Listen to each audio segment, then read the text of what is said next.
will recognize that space is a new warfighting domain with the Space Force leading the way. My upcoming budget will invest in a space-based missile defense layer. It's new technology.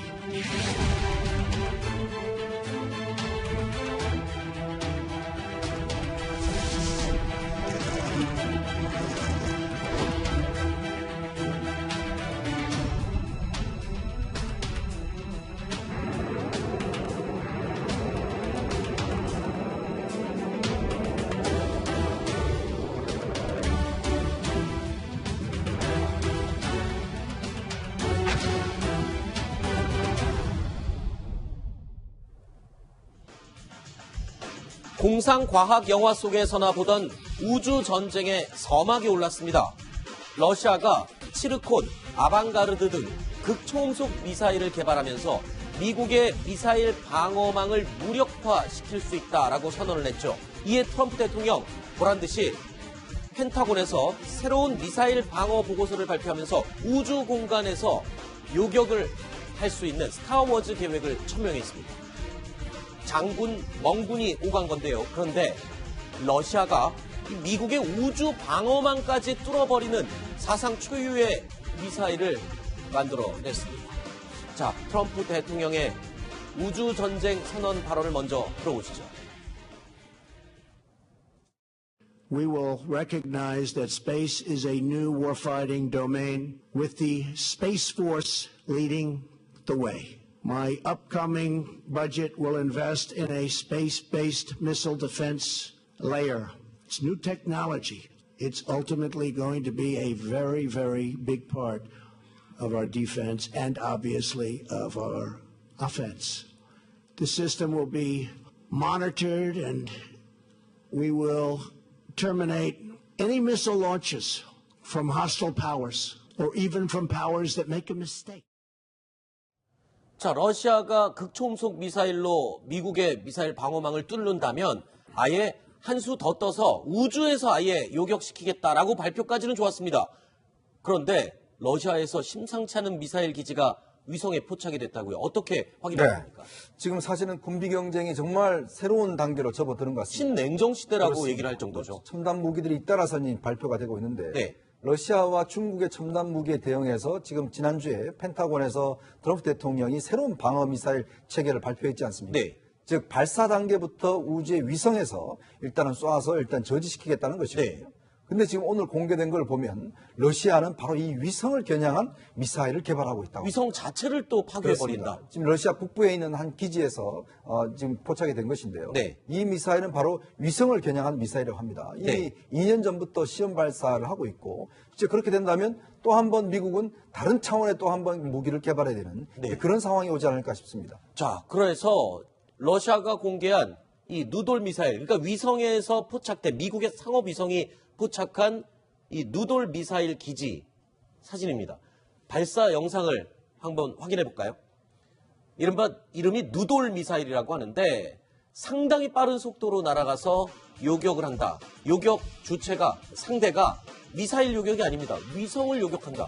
신윤균 대표님, 어떻게 된 겁니까? 이 위성을 요격한다는 것 상식적으로 빨리 날아오는 탄도미사일을 요격하는 게 더 힘들지 하늘에 떠 있는 위성 맞추는 건 그렇게 어려운 일이 아니지 않습니까?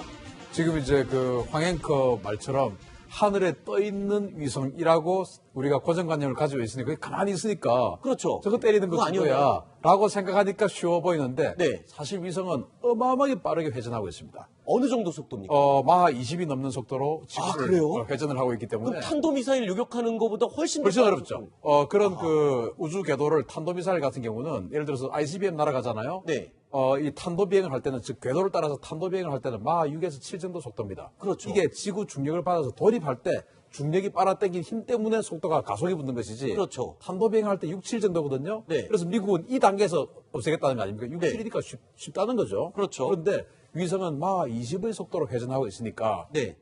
그걸 쫓아가서 격추를 시키려면 이거는 뭐 탄도미사일하고 비교가 안 되는 그런 기술이 필요하죠. 자, 이 러시아가 이 누돌 미사일로 격추하려는 것이 바로 위성. 미국이 새롭게 발표한 스타워즈의 기본 장치가 될 수 있는 이 위성을 요격을 한다는 겁니다. 자, 이 위성 그러면은 지금 사실 미국의 지구 감시하는 눈 자체를 없애버린다는 그런 미사일이군요. 그렇죠. 미국의 그 MD 체계의 근간은 일단 상대가 뭘 하는가를 미리 판단을 하고, 그렇죠. 그것에 대한 대비를 그 여러 방면으로 이제 하는 거 아니겠습니까? 네. 그런데 보고 추적하는 것을 그 자체를 없애버리면은 네.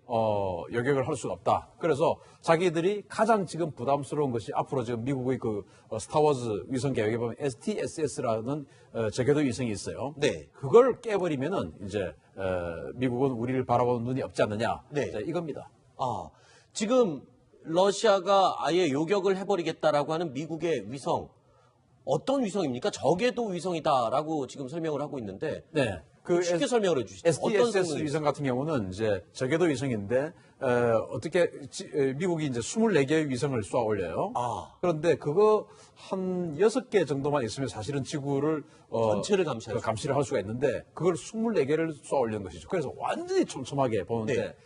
그러면 이 위성은 스스로의 동력이 좀 있어요. 그래서 만약에 러시아가 미사일을 쐈다. 그러면 발사 화염을 SBIRS라고 해서 고고도 정지궤도 위성에서 먼저 봅니다. 그러면 네. 지금 화염이 분출됐다. 이건 뭐다? 라고 하면 그 인근에 있는 STSS 저궤도 위성이 그걸 또 이제 추적을 하죠. 네. 그런데 이 STSS 위성이 있고 탄도미사일 지나가지 않습니까? 네. 그러면 끝이죠. 네. 그게 아니고 이 STSS 위성은 따라갑니다. 아, 그래서 자기의 어떤 그 생명을 갉아먹는 것이죠. 네. 원래 수명이 한 5년 정도 되는데 네. 자기의 동력을 다 소진해서 이 하나의 딱 컨택한 이 탄도미사일 계속 따라가는 것이죠. 네. 따라가면서 이 정보를 지속적으로 이 미사일 방어 시스템 본부에다 연락을 해주는 것이죠. 아. 그래서 어디로 지금 가고 있다. 고도는 얼마다. 또 이것은 디코이다. 이건 진짜 탄두다. 또 탄두가 분리됐을 때 어느 쪽으로 지금 나탄두가 지금 분리돼서 어떻게 날아가고 있다 하는 것을 계속 따라가면서 전해주는 것이죠. 그러니까 우주에 있을 때 탄도미사일은 좀 미저 영역이 돼야 되는데 그거를 자기보다 더 높은 곳에서 다 보면서 송신을 해주니까 이건 정말 러시아 입장에서는 위험한 거죠. 그래서 근데 러시아가 아예 그 위성 자체를 요격을 해버리겠다. 그렇습니다. 그러면 이건 어떻습니까?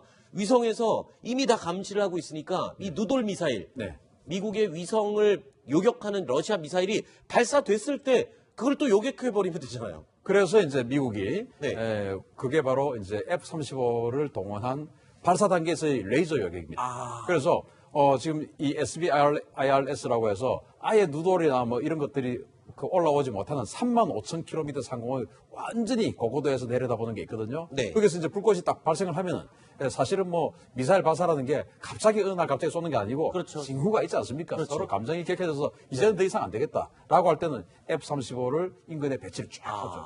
그러면 이제 떴다. 그러면 F-35에는 레이저로 격추시켜버리다. 이걸 먼저 미국이 준비하고 있습니다. 그야말로 장군, 멍군, 장군, 창과 방패의 대결이 지금 지속적으로 이어지고 있는 상황인데 이 군비 경쟁에서 중국이 또 빠질 수가 없죠. 중국에서도 혹시 위성 요격 미사일을 만들고 있나요? 알려진 게 있습니까? 만들었고 성공했다고 발표를 했죠. 아, 그래요? 네, 그런데 이제 중국의 발표를 우리가 얼마나 신뢰해야 될지 모르지만 어쨌든 성공했다고 발표했습니다. 네. 그렇기 때문에 이러한 어떤 그 위성을 이용한 미사일 방어 시스템, 공격 시스템은 지금 미국, 러시아, 중국이 서로 간에 지금 스타워즈를 벌이고 있는데 제가 봤을 때 최종 승자는 미국이 되지 않을까 생각합니다. 그 근거는 뭡니까? 예산이 일단 많고. 아, 돈이 일단 많기 예. 때문에. 그 이제 기초과학 기술은 러시아와 미국이 둘이가 압도적인데 러시아는 경제력에서? 예산이 적고 아하. 중국은 그 기초과학 기술이 부족하고 아하. 그런데 러시아는 100% 중국에게 주지를 않고 네. 그러니까 이제 미국이 앞서지 않겠냐. 알겠습니다. 자, 첫 번째 이야기 살펴봤고요. 두 번째 이야기 또 준비되어 있습니다. 만나보시죠.